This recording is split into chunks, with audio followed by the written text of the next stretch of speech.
गा रही हूँ। लड़का का बारात विदा होते समय गाया जाता है। आप लोग को अच्छा लगेगा तो कमेंट जरूर करना और लाइक करना, सब्सक्राइब करना और शेयर भी करना। और अच्छा लगेगा तो बताना जरूर कमेंट करके। लाली नालकिया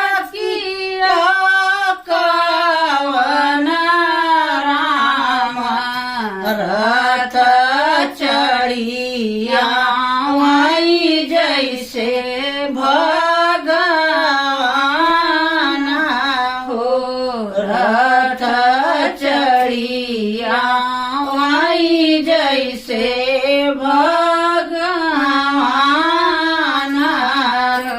जंगिया बखान कवन राम कदे करे जंगिया लिघेनिया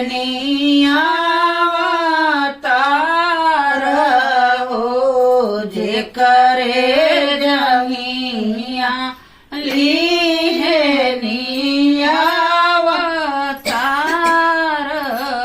कोकिया बखान माई कवन देख जे करे कोकिया लिहेनिया अवतार हो जे करे कोकिया लिहेनी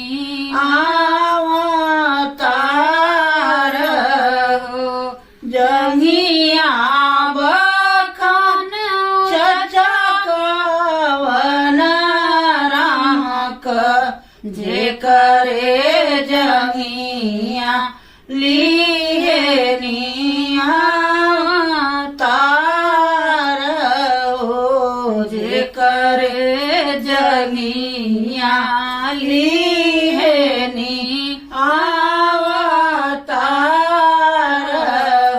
कोकिया बखान चाची कवनी देख जे करे कोकिया लिहेनी अवतार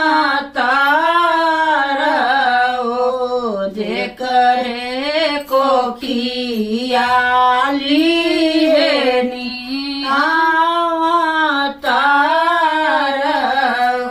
पिठिया बखान भैया कवन राम जे करे पिठिया लिहेनी अवतार हो जे करे पिठिया